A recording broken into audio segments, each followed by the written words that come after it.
Rồi chụp quán này. Nên là tính đi không? Con tên tam con lao tới mùi lưỡi tới. Lao ở đó lớn sân tới chẳng con, chẳng cho một bánh chẳng con sân bùa mình được chưa nào? Đây là bắt ai nữa? Nó pu hạch à. Cho mau đọc môi, cho nên là khảo. Nó chưa một ảnh.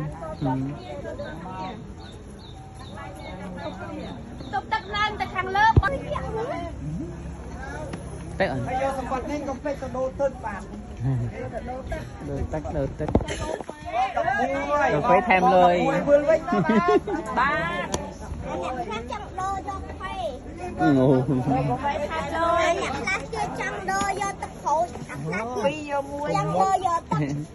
Ok.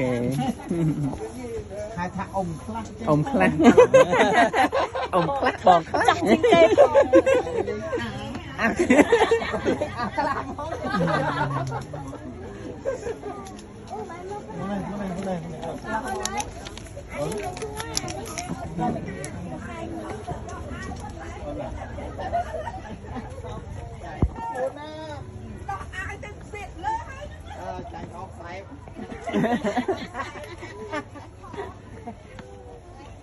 Không cả đá.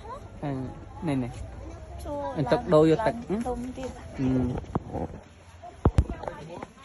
Ra anh.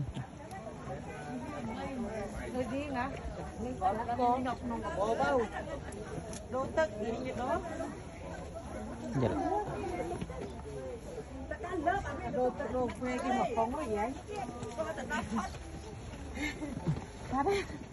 Cái này. Chơi sao? Chơi.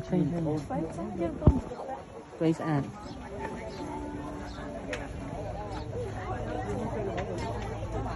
Chói nữa hả? Cho ta.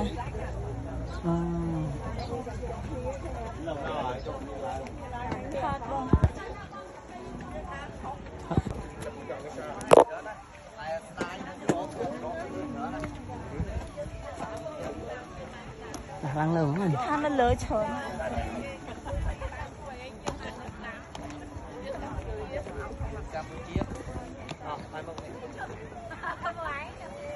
Làm sẵn sạch đại ta.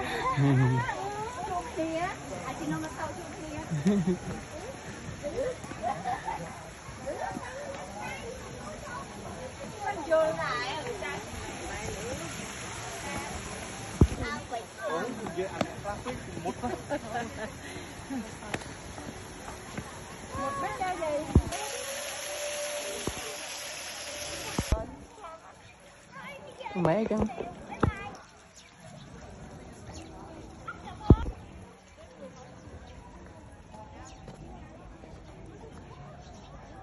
cái nào tiền từ lớn thế này từ lớn chứ đó từ mơ lờ ở 200 trong một thon khổng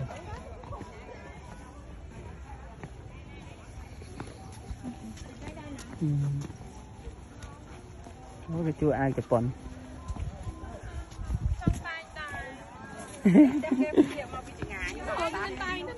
đây Nó tay chụp bẩn.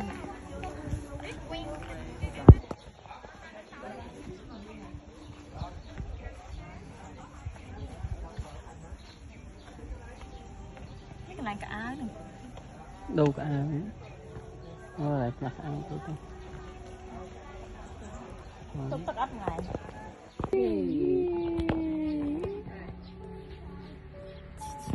Không chụp bẩn nữa.